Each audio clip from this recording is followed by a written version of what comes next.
Graça e paz, queridos, tudo bem? Vou ter que gravar em dois vídeos porque interrompeu aqui a gravação. Aí eu vou precisar gravar em duas partes. Então vamos fazer parte 1 e parte 2 do capítulo 19.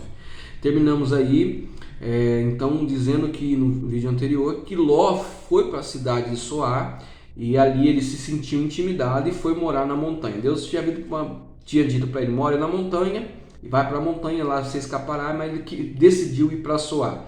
Ló tinha decidido ir para outra cidade e Deus permitiu.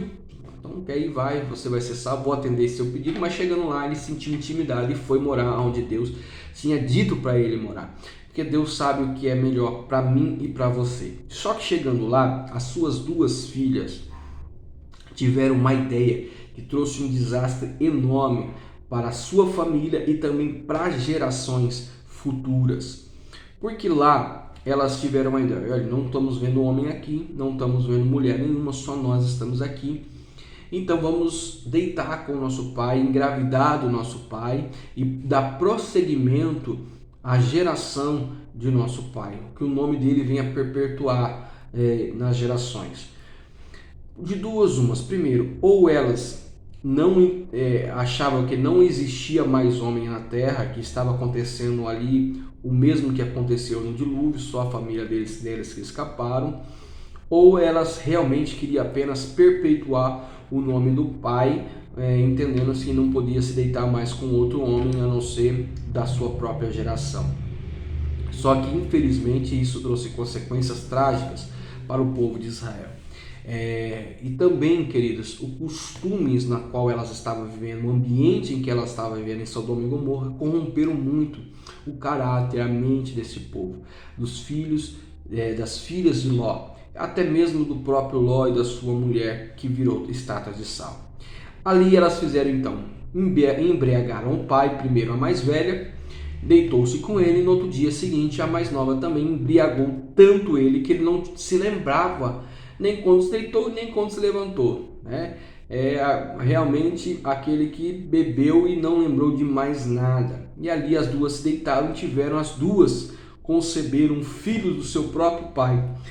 Ló cometeu ali um incesto, sem ele, realmente ele não teve uma ação voluntária, mas ali foi cometido o primeiro um incesto que a Bíblia vai descrever aqui, não o primeiro, mas assim um incesto que eu vejo aqui, lendo aqui. E no versículo 37 vai dizer assim: a mais velha teve um filho e deu o nome de Moabe, esse é o pai dos moabitas. E a mais nova também teve um filho e deu o nome de Ben-Amim, este é o pai dos amonitas até o dia de hoje. Então as duas tiveram um filho. A mais velha teve um filho por nome de Moabe. Esse camarada se torna pai de uma geração, de uma nação por nome de Moabe, que a Bíblia vai chamar eles de os moabitas.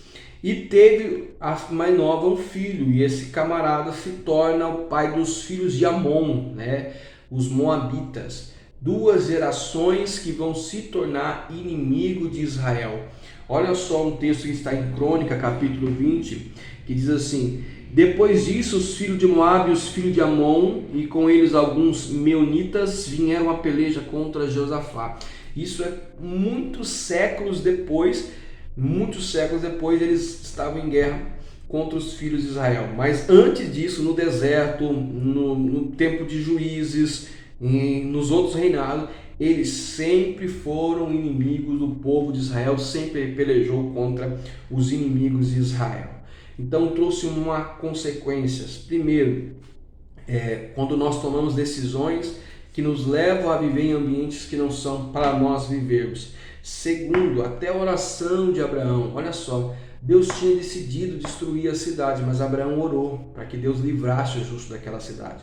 Ló era da linhagem de Abraão? Sim, mas ele estava num ambiente contaminado. Tanto que ele resistiu em querer sair de lá. Tanto que ele lutou para não sair de lá. Talvez a decisão de Deus de destruir todos os filhos, toda a cidade, queria livrar também dessa consequência. Mas Abraão é o pai da fé, orou, ele era aquele que seria o pai da geração, orou e Deus livrou. Mas essa oração também trouxe uma consequência para os seus filhos, para o futuro da sua nação. Então, muitas vezes, nós temos que orar para que seja feita a vontade de Deus, não a nossa vontade.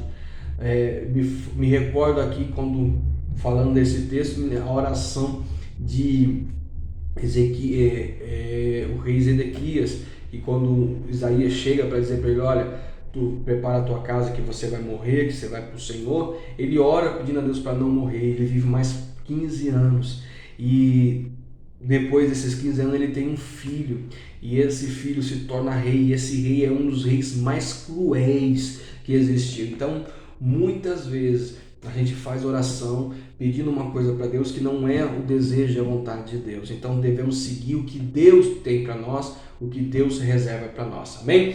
Termina a aula de hoje um pouquinho longa, um pouquinho extensa, mas eu creio que seja de grande aproveito para a tua vida. Se você tiver alguma pergunta, pode jogar lá no grupo, nós estaremos à disposição e voltaremos aí no próximo vídeo para falar um pouco do capítulo de número 20. Deus abençoe, até a próxima aula em nome de Jesus.